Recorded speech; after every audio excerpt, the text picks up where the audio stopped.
Hi, everyone. My name is Wilfred Lee from The Artist Journey, where the goal is to kind of meet other creatives and artists in any medium or fashion that they work with and really get to know about their creative potential and their own artistic journey, where that's taken them now. Just quickly for myself, I've met you through Instagram just by your works with using Midjourney and whatnot. But I would love to just start off with what was life before AI? Just yourself as a creative. I know you've done you worked for big shows like Doctor Who, Top Gear, and the planets and whatnot. But I would love to kind of hear like what's your transition as being a creative, like as your starting point and where you're going now these days. Yeah, well, I've always painted and drawn since I was a child. My dad's a famous wildlife artist, and he illustrates children's books, and he's been doing it his whole life. So I kind of grew up alongside him, and my granddad and my great uncle in Italy. They were a photographer and an oil painter. So I've been around a lot of people in my family that have painted and been, doing stuff. So that's where it's all stems from, really. And the yeah, throughout childhood, I've been drawing. I've been doing illustrating, I guess, professionally since I was probably about 14, 15, doing lots of private commissions for local companies in my hometown and local companies and barbershops and estate agents and all sorts of cartoons, illustrations for people like that. And then Just really within the whole community, basically. yeah, so I did a few exhibitions in my town library when I was sort of 15, 16, Cool. and it all and I was kind of trying to follow on in my dad's footsteps, albeit he paints wildlife. He's a fine artist, and I sort of went in the cartoony, mad, weird sort of direction, doing the sort of mad stuff. Mhm. And over the years, doing lots of things, illustrating children's books, doing sort of film posters and um, editing videos. So I do a lot of video work and photography. So I try and do a mixture of everything really, and I've done that in my sort of professional career as well as the sort of hobby stuff on the side. And I've luckily made a sort of a career out of it. It's not been easy, but Now, right. it's one of those things, isn't it, where you some years I will get enough work to get along, and other times I don't. So What do you think that is? Is it kind of, I know I experienced the same thing too, being an artist, and mm, I think about the word of resiliency. Like I haven't really like as a kid, I never really thought about that particular concept, but the act of just drawing as a form of escapism. Like I remember from my parents, we had I before I was living in Toronto, I was living in a much more smaller city called Aurelia. It was like 27,000 people. Like it's right, probably the only Asian people there, probably. And then we had a convenience store, and I would have to work there all the time after school. yeah. And I would just have either magazines to check out. I would read everything. It didn't matter if it was like Global News or Bat Boy, Escapes Again, Yeah, or yeah, yeah, Archie all those, yeah, Comics, yeah, yeah, anything just to kind of escape myself. And I get consumed by doing that. And drawing, I think that just kind of got me kind of just build that kind of concept of world building, I guess, in general, or just always finding stories and stuff. Just I guess just immersed with stories. And mm, for myself, my parents weren't necessarily creative. I think my yeah, dad, I've only seen maybe a painting from my dad once, but we never, it was nothing something he did at home or anything. But given your background with your father being like this fine art painter, and you taking that that path for yourself, whether it's in the cartoon, what was mm, that particular thing that your dad was doing in terms of seeing through the lens of an artist, the perception that maybe kind of stuck with you in order to take your own yeah. path that way? Well, he worked from home, so his studio was in our house. It still is. He still paints there, It's and amazing.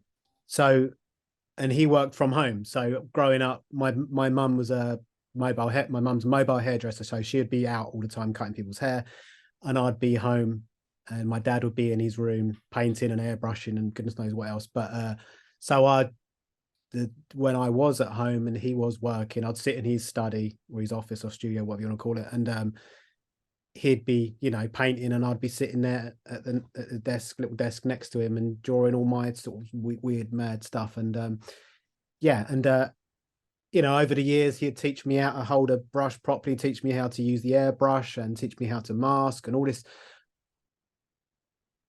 these different tricks and tips that I mean, he just learned himself. He didn't go to art school or anything. He just sort of picked up his skill from just copying other people, I suppose. And as everyone else does, you know, it's just you like who you like, and you draw inspiration from certain places and things, and reference. And yeah, I think you just sort of like, you get in as a painter or an illustrator, you just sort of find your own little groove, and then you find you just do what you enjoy most. And he never really, he encouraged it, of course, with when I was doing stuff, but he never said to me, you know, you have to do this, you have to do it this way, you have to do that. He's been like, you know, if you don't want to do it, you don't have to do it. It's not, you know, it's not for everyone. Yeah. But I mean, my sister, she doesn't do anything like that. So it's obviously, you know, I gravitated towards it more so than she did. But yeah, it's Actually, you actually I bring up an interesting point with that in terms of like style, and you know, even going into something like cartoon, which was a different kind of path, you know, your yeah. father was taking. You know, I'm just kind of curious, like, how would you define your style, or what do you think about perception of style in general? And I know it's like it's kind of a big question, but Yeah. like also given your background in working in film and directing and writing and all that stuff, Mm, you know, like the ability to do so much different facets of media, you know, yeah. and for some reason there's some particular thing that you're doing that has like great substance to them, that's that's part of your style. So I'm just kind of curious, like, what Oh, are your thank you. thoughts on style and whatnot? Yeah, I don't know. I suppose everyone has their, it's difficult, isn't it? I mean, if you're just outright copying someone else's work, then you're not going to really have a style. It's going to be you're going to have a sort of, it's going to be a sort of weaker copy of whoever you're trying to rip off. But Mm-hmm. if you're trying to do something different, or you're just not,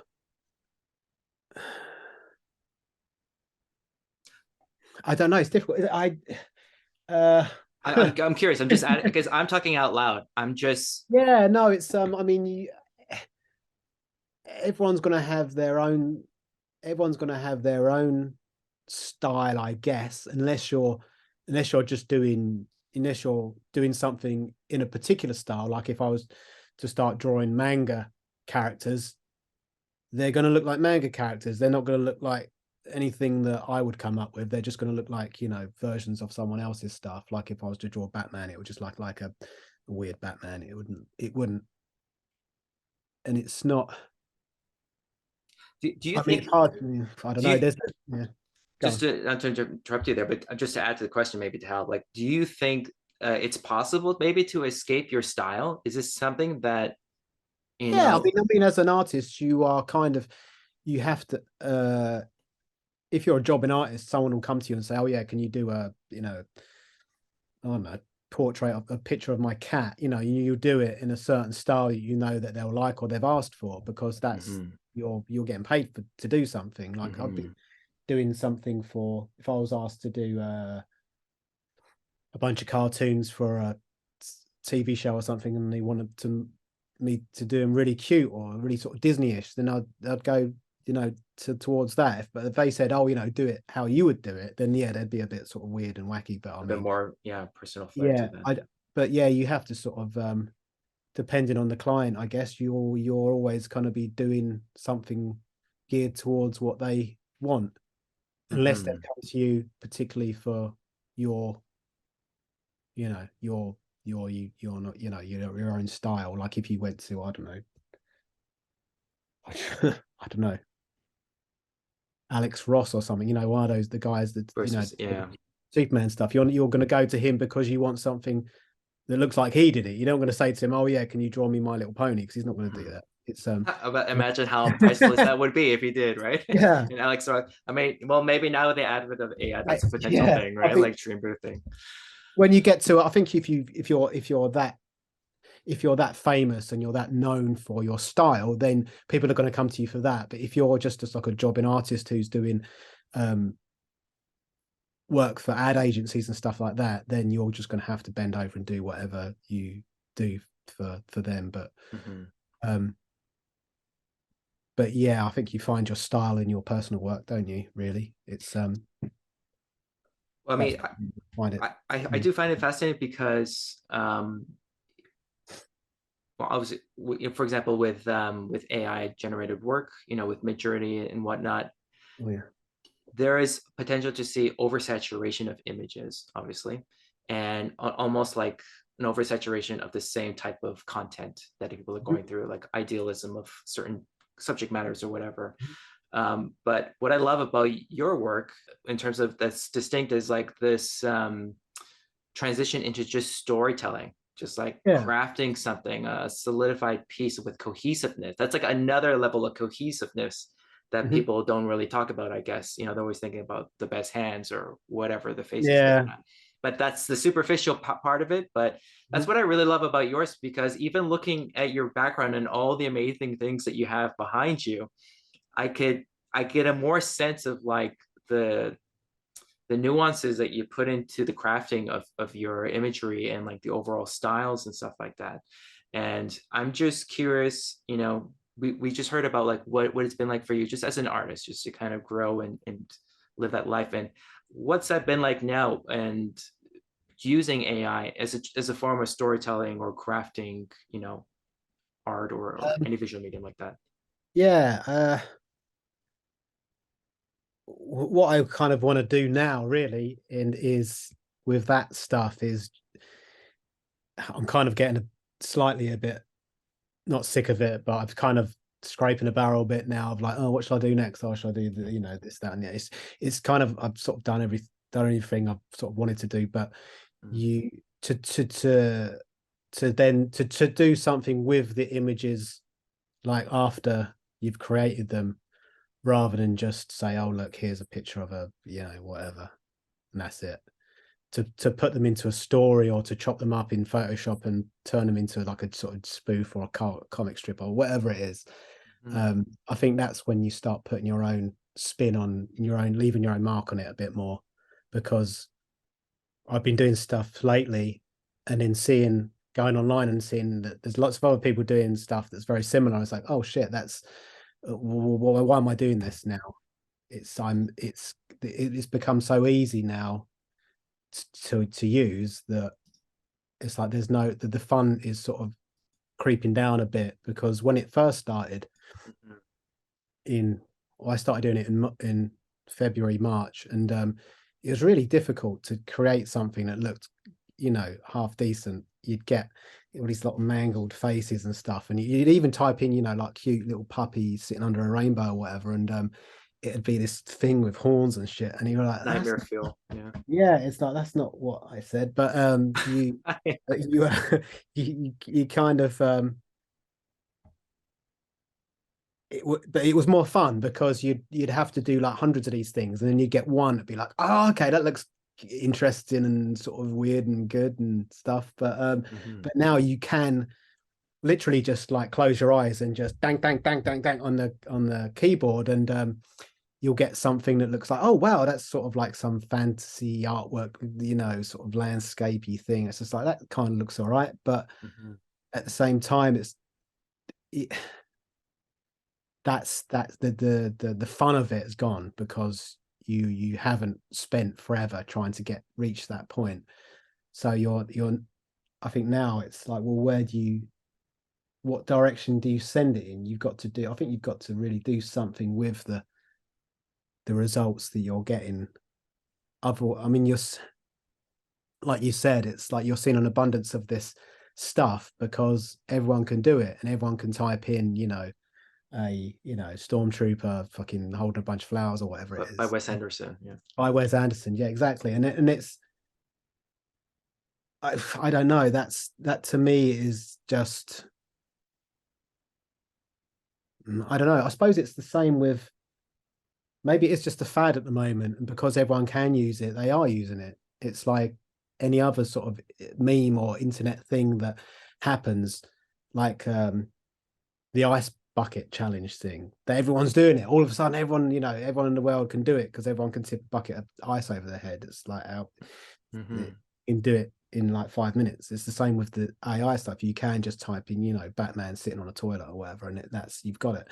So I don't know if that's going to wear thin after a few months, and then people are going to be like, "Yeah, I've done that. I've got it out of my system. Now it's something else like fucking yo-yos or something, or whatever the next thing is." Yo-yos are coming back in Yeah, yeah, 2026. yeah. Or whatever the next fad is. I don't know, but maybe it is just one of those things, and then you'll only start seeing people using it in sort of weird ways, and then that will be the stuff that rises to the surface, or maybe it's just here for good, and that's we just gotta suffer it. And Do you think? but What do you think about that? Do you think it's going to be here for good? Is it kind of like a inevitable push of what's going? Obviously, there's like a lot of people kind of fighting for regulation and everything, and yeah, I you know, guess so. Yeah, I'm sure there will be some. I'm sure there'll be some people that I don't know. I really don't know. It's chopping and changing so much, it is right. and Isn't it crazy? it's every week it's just sort of like a different thing, and it's just sort of getting better, and people are when I first started using it, this same argument was happening, and people were saying, "Oh, it's going to put people out of jobs and stuff." And I was thinking, "No, no, no! This no way! This stuff's like garbage." It's like you can't, if some client says, "Oh, do me a picture of a tank in a field or whatever," you're not going to get like you might get that after like typing it in for like a day and a half, and then the client will be like, "No, no, no, that's not what I wanted," and the clients aren't, they're not going to hang around and wait for you to Hmm. deliver something, and then they might want some changes on it, and then you'd have to make some changes, and you're never going to get the same result again. But as it's progressed, it's easier to get these results. And if someone said, "Oh, I want um soldiers standing on the top of a mountain in a sunset," you could give them that pretty quickly, and then they would turn around and say, "Oh no, I want it to be snowing." And there's probably there's a way where you could put in the same image and sort of slightly tweak it and add snow. And it's like Hmm. you sort of can do that now. It's so now it's, I suppose it's more of a worry to concept artists, I guess. I don't know. I've watched an interesting interview. I'm sure you've probably seen maybe a few with like James Cameron because he's promoting Avatar, Right, okay, Starting with no. the water. I can't remember if it was one with Denis Villeneuve or with Guillermo del Toro, but uh, Yeah. how he was describing creating Avatar Mm. compared to, I think it was compared to Dune with Denis, Mhm. was totally different. And the span of rehearsal and preparation, the immersion of the technology over there. And I thought that was very fascinating hearing about that process. It feels like the AI and what we're doing, because it's so immediate and much more coherent every single time with Mm. it, it feels like it's leading towards that kind of range of utility that James Cameron has in terms of like being immersive with real time technology, especially for visual format, because Yeah. also we have text to image, but coming up soon is like text to video Mm. and music already as well, right? So it's just a matter of Mhm. time. Um, just wondering, like, what are your thoughts on that? Because it was very interesting what you mentioned about you felt like you've done what you wanted to do. It's like maybe we're all in a honeymoon phase with this stuff really fast. Yeah, yeah, I don't know. Yeah, I don't know where it's going to go. I mean, yeah, I suppose video is the next step. I mean, they were people doing videos, yeah, months and months ago, but they're always kind of like this, just things changing, and A little bit, yeah, like disco with, diffusion ish. yeah, and after a while, I mean, you see the first one, you see, like, oh wow, this is like, oh, I'm on mushrooms or whatever, and it's like crazy and whatever. But then after the second, third one, you're like, oh, okay, this is just a trick. You know, it's not. This isn't. I'm not gonna.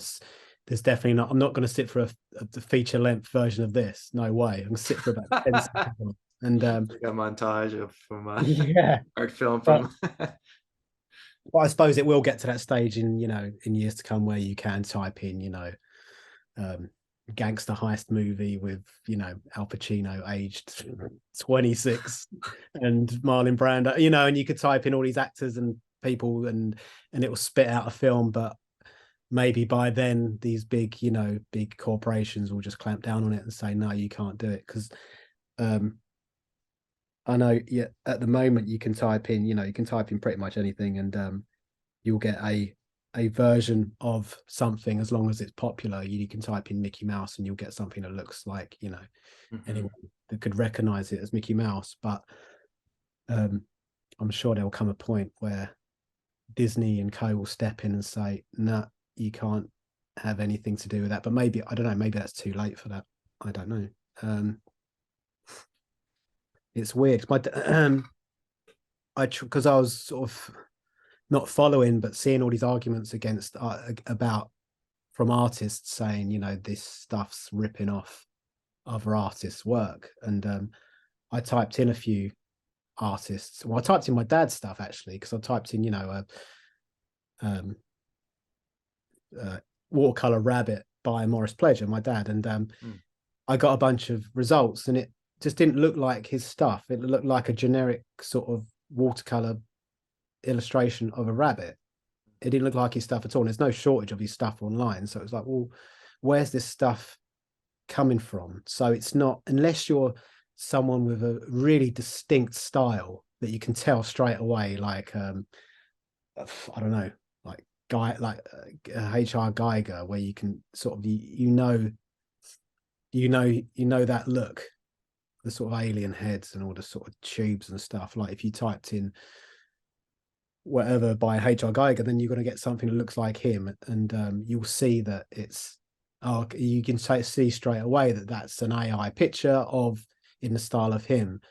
But I don't know where,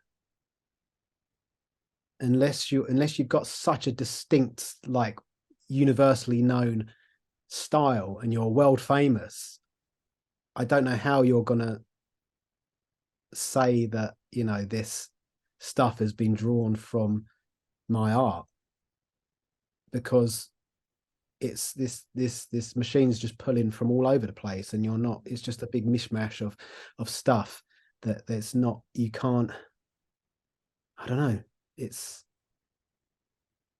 well, I don't know. I don't know what I'm talking about. No, I totally get what you're saying, because there is a site called Have I Been Right. Trained.com, and then you can type in any particular artist or name. Type myself, didn't see nothing in there. I saw a lot of Asian guys, not me, just a bunch of other people. But that was interesting to kind of see what's in there. And from what I understand, like I think most of the issues has been coming out of because of Stable Diffusion, because it's open source, and then it was using a much more bigger database with like Lion with 6B, which is like 6 billion images, but they refined it down to 2 million. And maybe for a lot of people out there, they don't realize that Stable Diffusion 3 is coming out, and there's no ability to put in artist names or less of that. That being said, I just find it interesting about, because it's a huge database. It's like 2 billion, even if it was originally 6 and they brought it to 2. If there are certain artists that are not out there that are taking out, the sense of style that we're able to replicate or mimic through words, you would be able to kind of conjure up, and how much that lingers in the atmosphere of the culmination of those images in there too, how you can still manifest. And now, because of, I guess, Stable Diffusion, things are getting more, like you mentioned before, a lot of tweaking modules. It's like a synthesizer just doing a lot of this, like early Hans Zimmer or Georgia Mordor or something, that you would be able to still replicate something of that nature. So yeah I wonder. I suppose you can still, even if there were if there were restrictions on these artists and these people, you can still put in the actual image of the person's artwork, whether it's directly from their website or you just, copy the image and then just upload it somewhere else and then just put it back in. So it's not, there's obviously workarounds for everything. Um, you're never going to be safe from it if you're totally reluctant to go anywhere near it. It's I like in mean, terms of I like know. I mean, the results are so sort of weird and sort of, they're still sort of pretty crude and unfinished. That if you are an artist working for someone, they're going to come to you because you're really good at something and you've got a background and you know what's going to work and what's not going to work, and you're going to bring a lot of new stuff to the table and you're going to do something really good. Well, that's why they've chosen you. But if you're just sitting there typing in prompts to AI, you're just going to be giving them a load of garbage, really. I mean, some of it might be good and interesting if you're in a sort of early development stage, but it's on the hands of the person with the intent of like creating something specific that has yeah, depth into it, because it's easy to fill in the like the facade of symbolism on an image that should be resonating. For example, like I love Miles Johnston, as an artist. Beautiful, very soft work, very powerful, emotive, symbolic design. James Jean as well. When yeah, I say like every single piece, like every single detail has an innate symbolism to it. He's so in depth with that stuff, and I feel AI can capture that, but it fills in that rest of that stuff with some filigree or for some yeah. details and Well, it's stuff. never going to have that nuance of an actual artist's sort of paint strokes and work. It's always just going to be a weaker copy of that. So, I mean, anyone who's, I don't know, it's I don't wanna, it's hard to say anything without upsetting anyone, isn't it? With this stuff, because there's going to be people that are dead against it and people that are all up for it. But I just see it as a fun, interesting sort of thing. Yeah, It's different, and everyone can play around with it and have fun with it. So it's not at the moment. I mean, why not muck about with it and stuff? It's sitting there, and you can quite easily do it and experiment and stuff. So it's not. I mean, I think it's great, but I've got a lot of friends who don't like it, and they're right, artists. yeah, I mean, I come from a traditional art background, and I paint and draw, and I studied photography and darkroom photography, color processing, all these things that that you have to spend forever to learn and forever to train, and yeah, I see the argument against people, some kids sitting there and typing in, whatever, and then the next minute they've got a picture. So I see the argument and the sort of disgust with, but at the same time, it's like, well, it's it's fun, it's a new toy, it's a new thing. Why would you not want to play around with it? It's sitting there and it's all right. I also think that's also like a perfect way to title "To Hell with AI" with your book. As it does sum it up in an interesting way like that as well.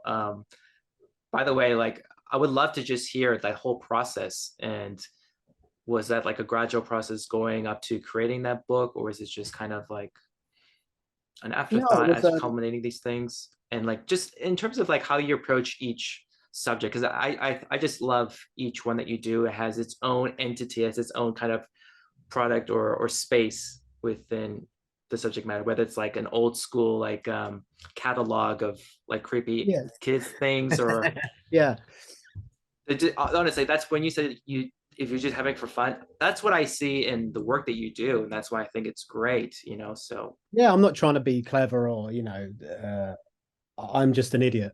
Really, I'm just an idiot. And I'll take everything I say with a pinch of salt. And it's not, I'm not trying to be high and mighty, and I'm not saying, oh, I'm an AI artist, because I really am not. And I think that's a sort of weird term.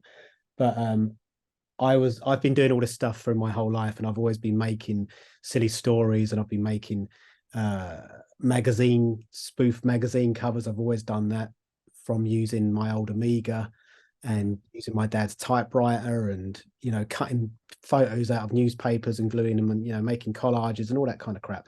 And I've been doing that forever. And now with this, it's like, oh, I can do it quite quickly now. I can sort of I can keep up with my imagination a bit. Whereas before, Mm. I'd I think of a funny idea, or what I thought was funny, an idea of a, I don't know, a fake film poster or something. And after a few days of working it up in Photoshop, I'll be like, God, this isn't funny anymore. And now Yeah. be like, but with the AI stuff, it's like, I can, you can do this stuff in, a few hours. And that's whether it's any good or not, I don't know. But it's you get the speed of which you can do it is is more is more playful, and you can do this stuff without having too much of a reserve over it being I yeah, uh, But in a way, they're almost like elevated memes to me sometimes. yeah. I mean, it is just really, it is just throwaway crap at the end of the day. It's not, I mean, I've done the book, and that was just a collection of all this stuff that I'd been doing over the past well, since February. So it was the guy saw my stuff on Facebook or Instagram, one of those, and he got in touch with me, the publisher, Alex Milazzo, and he said, "Oh, do you want to do a book of all your sort of weird stuff?" And I was like, "Yeah, great." And then uh, started going through everything that I'd done like 6 months prior, and I was like, Wow. "Oh, this stuff's like garbage compared to what you can do now." So when I was putting it all together, I was constantly updating things. It was like, "Oh, there's a page of, I don't know, whatever, 1920s monsters or whatever," and you're like, "Oh, that's kind of all right, but you can do better ones now." But then some of the older stuff looks better because it looks a bit more dreamlike. Some of the Yeah. later stuff, they all have their certain the sort of stages that Mid Journey and Dali has been a bit more consistent. Bit sort of, it's been sort of good throughout, I think. But with Mid Journey, it keeps chopping and changing, and Mm. through each phase, it has like a sort of look. And I can even see, when I see people doing stuff, I go, "Oh yeah, that's from that's First version, from V1, V2. yeah, exactly. That's from back in, like Is April or something, whatever." It's but they all have it. They all has a certain look to it. So it's but I kind of like the earlier stuff because it's so sort of weird and sort of crappy and and innocent in terms of how yeah. reckless it was. It's like when you look back, I mean, in the sort of the evolution of video games, I mean, the AI stuff's just racing forward so quickly. But Yeah. when you look at old video games from the late 70s and early 80s and stuff, that has a real certain charm to it. But when you start looking at stuff that came later, like PlayStation 1 stuff, it's kind of ugly, and there's no, I don't really see much charm in that. It just kind of looks a bit sort of bit naff. But PlayStation 1? or just that sort of era, that sort Mhm. of Like late, low poly characters, like yeah, sort of late 90s kind of that. But when you look at sort of Mid Journey, it has that sort of, you have that feel. You can sort of dip around in different, from that's so different funny. time zones, and you think, "Oh yeah, that was a good time." But then, and the new stuff, the very latest stuff, has a certain look to it now. The more I see, when they first introduced it, I was like, "Oh wow, this looks great." And now I'm looking at some of the stuff and I'm thinking, it's not looking that great anymore. Maybe I've seen too much of it. It's like when you see a photo of yourself in high school. I'm like, why did I do that? Why did I wear that piece of shirt? Yeah. It's the worst thing ever. Just Well, how you were describing that, kind of made me think a little bit differently about the evolution of, like, for example, Mid Journey from like V1 to V4 was what we have Yeah. now. It almost is like a console. Mm. If you think about V1 or like VQ GAN is like Nintendo or something, and then V1 V2 was kind of like that emergence into going into like 8-bit and then into like PlayStation 1 style, like trying to like overhype it up. That's why, but a lot of that culture of the gameplay and stuff was like so distinct to that style at the time as well. Hmm. And even now, like we're getting close to its maybe PS3 stage or whatever it Yeah. is now, that it is also affecting the way people are using it. Because I'm curious, like, what is there anything that you've been seeing within that whole field of like AI work that stands out to you that you find fascinating? Um, yeah, I mean, when when you see someone doing something that you haven't seen before, that's when it's like, oh God, that's someone's done that with the same thing that I'm using. So then you do think that, oh yeah, it has that possibility. You have that possibility or there of doing something that you can jump away from the usual stuff that you see Mm-hmm. if you're if you get the right order of words and you I don't know, it's that. But I kind of like it when there's a really good idea behind it, rather than just I don't know, um just a character dressed as another character. Mm-hmm. you know it's if there's an idea there and you can see it and it's like, oh God, there's that, that looks really haunting, or that looks really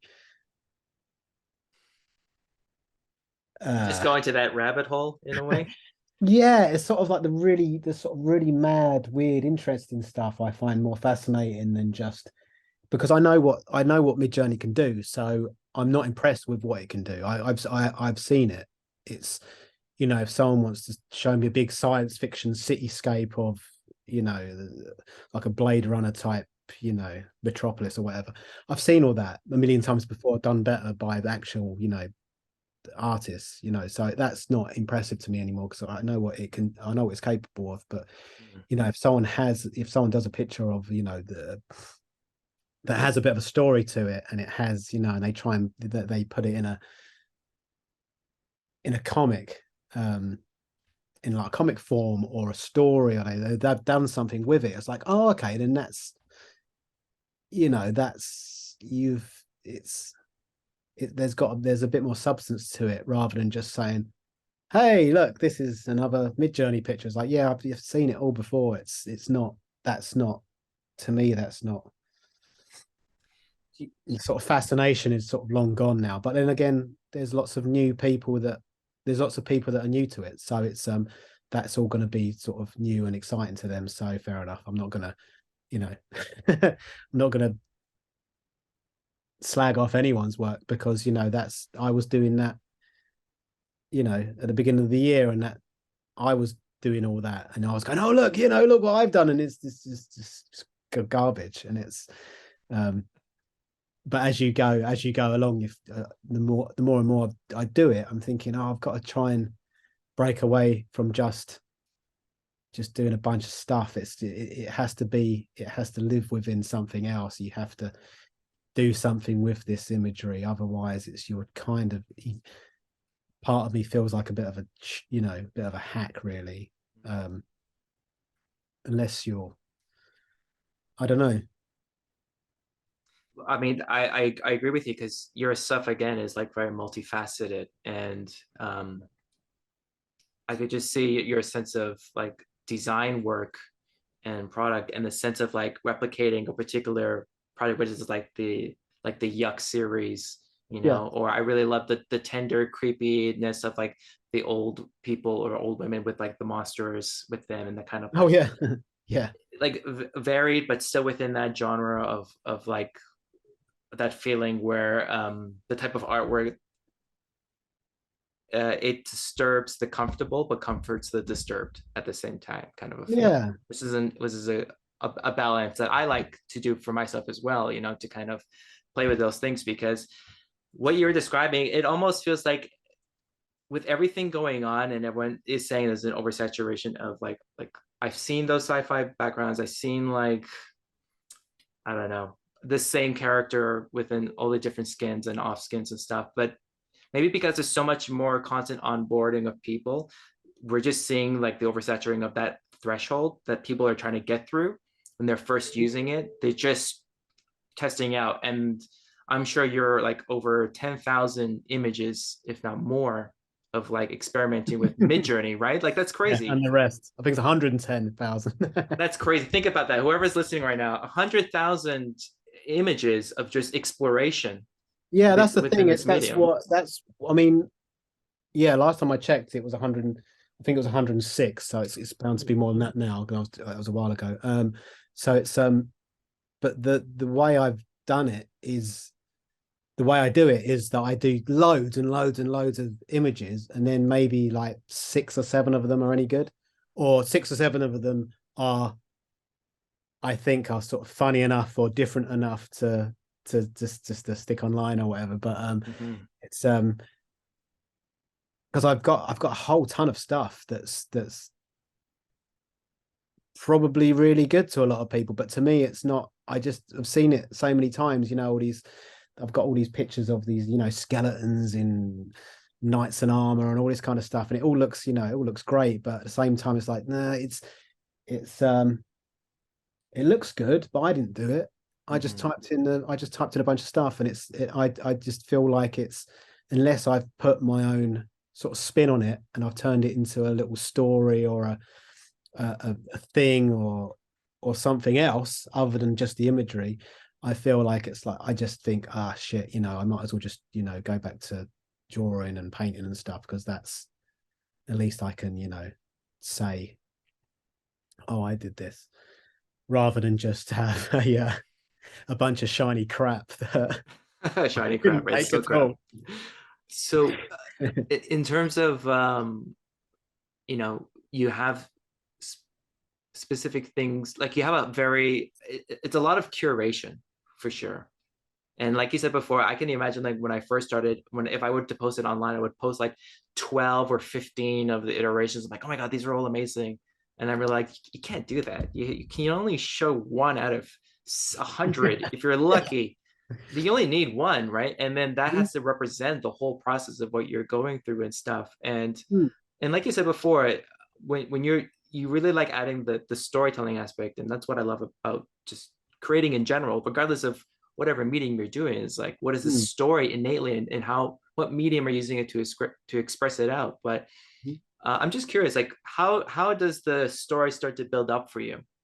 You know, like I'm sure it's like Uh, obviously visual with that stuff, or maybe vice versa, or comes and yeah, goes. yeah, kind of, yeah. It doesn't come. I don't know. That's a just difficult one. But I write scripts and screenplays and stuff with my friend Dominic Hellstone, and we write a lot of comedy together. So it's always, well, particularly with our stuff, it's always something that's stemmed from a silly idea that we've come from, that's come from, you know, a drunken chat in a pub or whatever. And so, oh, okay, let's do a story about this, you know, missing tortoise or whatever it is, or That's the original writer's room there. Just yeah, talk a it's bit just sort about. of like just chewing the fat with a, you know, if you're with someone who you get along with and you're both sort of up for knocking ideas about, then you will come up with something pretty quickly, I think. And but you when I'm doing it on my own, it's usually a thing of, oh, I'm gonna do a stupid story, a horror story. I'm gonna do a silly toy catalog, or but I've been doing this since I was a child, so I've got like stacks and stacks of these stories that I've hand drawn and Wow. written out and typed out on the typewriter, and I've just got stacks of them, and I've always been sort of fascinated and I've just wanted to do all that stuff. It's not it just comes from, I don't know where it comes from. Who knows? But I just find it fun to do, and when I'm doing it with the AI stuff, certain you kind of I'm trying to just I always just write as I go along. I don't really have a sort of plan. I kind of sort of figure out a sort of rough plot and then sort of fill in the bits in between. And Mm. but it's you sometimes with the AI, particularly with the AI stuff, you'll be typing in, like, if I wanted I don't know, a picture of a dog up a tree, I'll be typing that in and I'll get a picture of a dog up a tree. But then there might be in one of the images, there might be a sort of weird cloud in the background, and then the story goes off in a different direction. It's like, It oh, the dog's does. talking to this big head or something in the clouds or something. You're kind of getting ideas based upon the images you get back. It's like, oh shit, that's a really good image. I wonder how I can sort of feed that into the story somehow, because it's just so weird and trippy and weird. So you're the storytelling can sort of bounce. I don't know. Who knows? I don't know. You can kind of take it in any direction, but usually I write everything up first and then try and create that within Mid Journey. But before all the AI stuff, I was actually making these things, but using like making stop motion animations and making little characters and illustrating them myself and drawing all the Yeah. cartoons and stuff. So it's all sort of there. It's just I don't know. So for yourself, like I feel like just being as a creative, you probably have you have such a breadth of story. I mean, it would be really fascinating to see the reinvention, the readaptation of your younger stories, like when you were a kid, and what that would be like now with the same Yeah.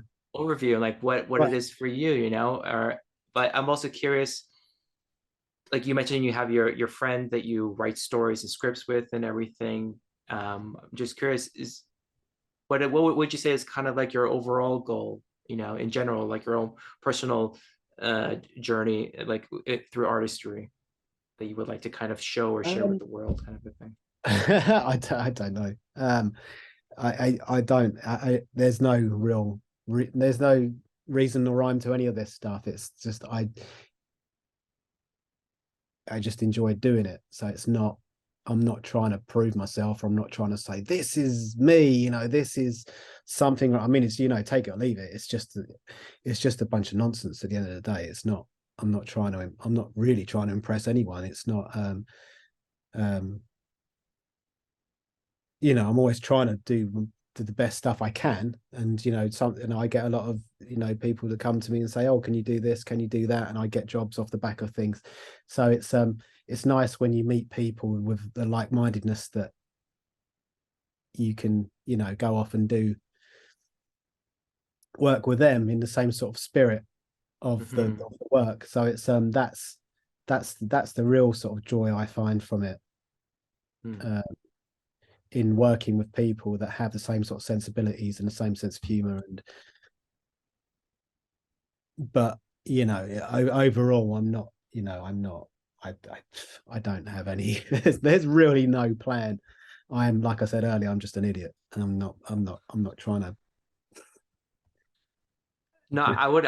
I mean, I think you're too harsh on yourself. I just think you're very humble, but I really, again, love the things that you're doing in terms of elevating the use of of things like AI, or just AI in general, because Mm, that's what, again, it's a huge pain point for a lot of traditional artists, and the straying away from it, the the contents of what's inside it, or the question of their fear of, like, for the future of it being something that's going to be completely taking away their the creative expression or freedom and things like that. But mm. what I love about what you're saying is that you just do it just for the fun of it, Yeah, like it's who not, I'm not. cares, like Yeah, I you're mean, just yeah, experiencing and having exactly. fun Who with it. cares? I mean, I'm not. I don't. I'm not typing in artists' names at all. And in when I have done that in the past, it's been old artists. From like old like Dutch masters and stuff. I'm not like trying to rip off. my friends and people that are working now, because well, what's the point? I can I might as well just just get.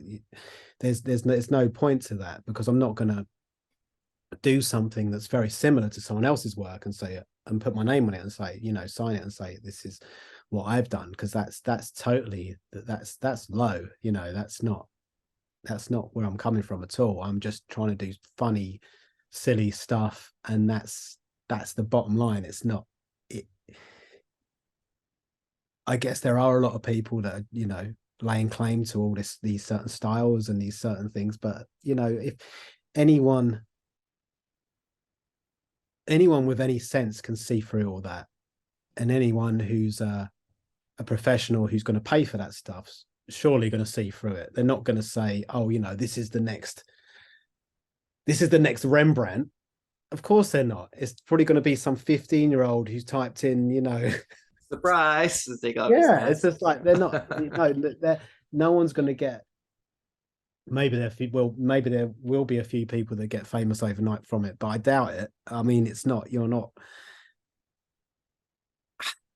I mean, there's just so many people using it now. If there was just 10 people that had access to Midjourney and they were doing this stuff, they'd all be considered wizards and masters, because this stuff's just like, wow, where's this coming from? But now that everyone's using it, and now that all this stuff's looking very similar, it's like, well, I think anyone that's in a sort of art buyer's market, they're just going to see through all that, and they're not going to say, oh yeah, we'll give you £1,000 for this image, because they're not going to. Maybe at the very beginning they would have done, and that's what happened, wasn't it? In the sort of art scene, there was the first AI picture was sold for X amount of millions or whatever it was. I can't remember now, but it was such a big new deal and a big new thing that that's sort of it was sort of a weird sort of moment.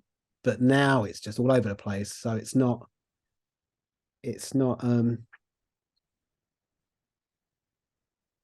I think it's all kind of sort of it'll be sort of devalued. I think. I don't think anyone's gonna.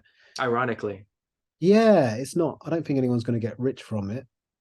Maybe they will. Maybe they won't. I don't know. I don't think it's. that's an interesting. Asking the wrong person. Sorry. No, Douglas, please. Like you're making a lot of really interesting points over here too, because um, that it's possible. It could really break onto itself in terms of how easy it is to do it, and it can create more provenance to traditional artists, because Yeah. just like how we have LPs. I have an LP recently just because Mhm. I've always wanted to have a vinyl record. And using that, I was like, man, I really love this whole aspect of not just going making a huge big ass playlist on Spotify.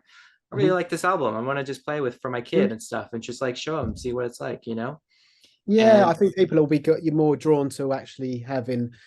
It'll get to a point where people are so sick of this stuff that they'll be like, oh, I want a few oil paintings up on the wall rather than these prints of these stormtroopers in bowler hats or whatever yeah, whatever. with 12 fingers, Yeah, on each side. hundreds of fingers. Yeah, yeah. There'll probably come a point where it will just be a total backlash against it all, and but then as it's progressing and getting better and better, it's maybe it's just going to reach a point where no one knows what the heck anything is anymore. It's just going to be like, I've got to have it in front of me to feel the brush strokes on this thing to tell whether it's an actual painting or not. Mm-hmm. Because it's all, I mean, all the artwork we see is all in books and online, unless you actually go to an exhibition and see it up close, or you know an artist and can go around their house and see them working on something. It's all digital anyway, isn't it? So it's Mm-hmm. it's going to reach a point where it's going to be very hard to tell whether something is or isn't AI. So I suppose there'll be a lot of people saying that this stuff's real and it isn't, and people that are doing stuff that is real and saying that it isn't. I don't know. It's yeah, it will get. I'm sure it will get very weird, and there'll be a lot of lawsuits and That's why I had to make sure I was talking to you, that you were real, and not just Yeah, as an yeah. entity going Just up. about. Yeah. But one last thing I thought was interesting that you mentioned too was like you gave that example, like what if there was only 10 people who had access to Mid Journey, or Mhm, only to Stable Diffusion, and that might have been a much more bigger problem in mhm, terms of like having this amount of technology and power. But the fact that with Stable Diffusion, they just kind of just threw this wrench into everything, and now they're kind of going backwards into it, like giving option to opt out or opt in, and mhm, whatnot, refining things. But I wonder if that was kind of like a wrench into this whole progression that kind of just made suddenly within the year from February to now this like huge exponential push into like how we're able to multifaceted these tools, and now be able to maybe slow it down, because all in all it could just be like this one huge boulder that's coming down, and we're mhm, not trying to stop it. We can't, but we're trying to like push it and redirect it in a specific direction, at least mhm. to give less damage or harm or to what's going on and stuff. I don't know, just curious. That kind of just made me think about that when you mentioned about like 10 people compared to like a million or more. Like, Yeah. When I first started using it, it was through a guy called Scott Wetterschneider, who you should look him up. He's very good, and right? he comes from a traditional art background. He's a toy designer and a bunch of other things, but he's very very good. But he got me into it at that point when it sort of first started, and there wasn't really many people on Midjourney at all. I mean, there was probably Private beta, only like 5 invites. Like people were trying yeah, to there was sell like it. there was probably about I don't know a couple hundred people using it, and it Mhm. was I think I remember they they reached a thing. It's like, oh, we've got 500 people on it now. It's like, wow, wow, it's a big, and it was and we were kind of the only guys. It was me, Scott, and I, and a couple other guys as well. We were doing that ugly horror stuff, and we kept getting told off not to do it because they sort of they don't really like the gore and the horror. And Right. between us, we got all of the like the early stages. Between us, we got all of these words banned, and because we were typing in all these we weren't trying to be horror, we weren't going for the nasty stuff. We weren't typing in the depraved stuff, but we were trying to get the real sort of weirdo stuff. And then as we went along, it was like, oh, this word has been banned. It's like, shit, I was using it last week, that was fine. And then there was loads of that. It was like, oh, I Yeah. can't use that, I can't use that now, I can't use that. So we were kind of hindered by all these things, and we got in the early days we got loads of stuff that was just really wacky and mad and horrific. And you and you can't really, well, you can get that now, but you have to sort of work around it. But it's become slightly more difficult. But it was and we had our own little group on Midjourney. There was Scott and I, my friend Aaron, and there was a couple other guys that sort of joined, and we were just doing the weirdo horror stuff. And we had our own little thing there. And the Midjourney guys were like, oh, okay, we'll just leave you to it because They just gave me their own little yeah, niche, a they little. said, oh, they were fine with it. They were like, as long as you don't go too horrible. And we never did. It wasn't.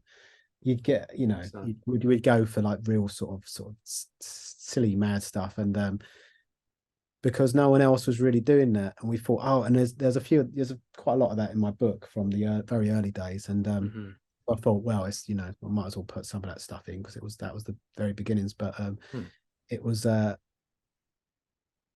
yeah, it was really fun doing that because no one else was doing it, and I know now everyone's doing it, so it's not much of a novelty anymore. But at the time, it was like, oh, yeah, really horrible, gnarly monster that's coming out of someone's Hmm. guts. It was just it was all horrible, but it was I- and that was what made it really exciting at the time because we were doing all yeah. this stuff that was really sort of, it felt like it really did feel like a bad dream. and it was like, oh shit, it does feel like otherworldly, and it feels like I've just dreamt this up. Mm. um Everything now on a newer version feels a bit too realistic, and it Mm. feels like, oh, it just looks like people in sort of mad costumes or whatever. But that early stuff was really sort of fascinating, and then they've changed it since. The version one that they have on there now is different to the original version one, which was much stranger.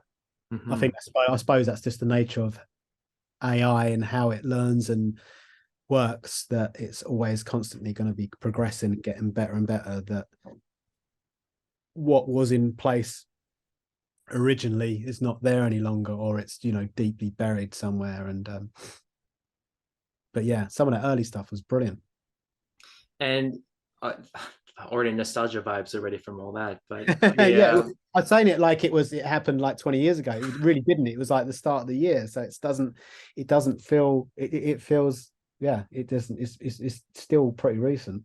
but you know how sometimes there's a feature on Midjourney where you can actually see kind of like dots. It's almost like an ecosystem, like a solar system of people and aesthetics or just All right. keywords.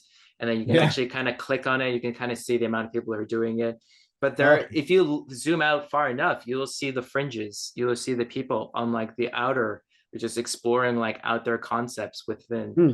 completely different coordinates of styles, subject matter and whatnot. Mhm. So I something that really kind of drawn me into AI was just the exploration of just deep aesthetics of things, just like the Mhm. deep aesthetics of now it's like superheroes or whatever, but the deep aesthetics of Zisla Bashinsky or Geiger or something Mhm. like that, and just trying to really figure out what that was. And I still feel people are still in that kind of nature of like finding what the overall aesthetics of something is. And I guess it's still like that superficial part of it, but kind of weighing that out and finding different things. But by the way, I'm very familiar with like Werner Schneider. I love his work as well. Oh, But right. Okay. Yeah. yeah, No. Yeah. Yeah. Anyone who's listening in on this, you should go and have a I'll actually have to add in yeah, sniff a his clip stuff of out. him. He's brilliant, that guy. Mm-hmm. Yeah. If it But wasn't for him, I wouldn't be. I mean, maybe I would have got into it eventually, but I wouldn't have got into it that early, mm-hmm. because it was the sort of beginnings of it. And yeah, he's a great guy. Yeah, but But just yeah, a, his actual work itself, his illustrations and toy designs is like the world's best. It's really good stuff. very cool. Well, before we finish up, I just have one just like random question for you. Just thinking about it right now, because you have so many amazing pop culture references just behind you and just in the work that you do. What would be like your ultimate nostalgic film mashup that you would like to see? If it's What in what in AI? no, just in general. Like obviously you could do it in AI, but for example, Right. like Gremlins meets. Oh, no. Yeah, whenever I see those films, that I can tell straight away that they've thought, you know, people like Ghostbusters and people like Back to the Future and people like this, and then I can see what they're doing. So I'm more sort of interested in seeing the weird sort of films that surprise me. I'm not, you know, I'm never gonna. Every time I see the remakes or the reimaginings or whatever, they're always garbage to me. They're not. I mean, some of them are okay, but I'm always more interested in seeing like the film I've seen most recently was Funny Pages. Have you seen that? No, I don't think I have. That's very good. Yeah. So Yeah. I thought you were gonna say funny games. I'm like, that's a completely Funny different. Games. No, that's a different story. Yeah. Yeah, Funny Pages is brilliant. Yeah, I can't, you know, I don't want to see a film that's like something that a sort of pastiche or a rip off of something that I Mhm. like, because that's never gonna.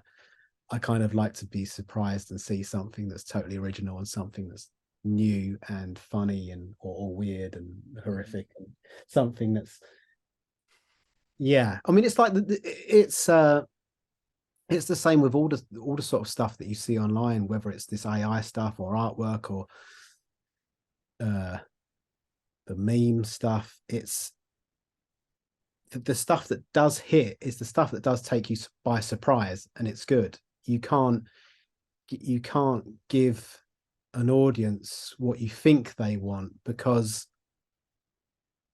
you don't know what they want. Like, if you do something that's good, then they'll like it, but you can't second guess what they're gonna want to look at. So when you see all these films that are like, these sort of sequels and constant remakes and blah blah blah, it's like, I've seen all that 100 times before. I'd rather watch some low budget indie film from the sort of 70s that I didn't know about, and that's what I want to watch. I don't want to watch, I don't want to watch Gremlins 5. I couldn't care less. Great, awesome. With that being said, I just want to thank you so much for taking the time to Oh, that's all talk. right. Yeah, nice to speak to you and chew the Yeah. fat on all this stuff. Yeah, and again, it's such a great way to kind of just meet who you are as a person, just as a creative. And I'm just like really excited just to see what other things you do, even outside of AR, but just in terms of like Yeah, I think I should probably go back to the paintbrushes and the pencils, because I think I've had my fix with AI now. But you might see, I might do a few more bits, but yeah. Well, I think overall you're just a really great storyteller. And again, if anyone wants to check out your book, it's called To Hell with AI, and it's at heavy metal artwork, heavy music artwork. heavy music artwork.com. Mm. So thank you again, Dougie, and I can't wait to hopefully see you again soon. Yeah, cheers. Okay. All right, thank Cheers. you. Thank See you. ya. See ya.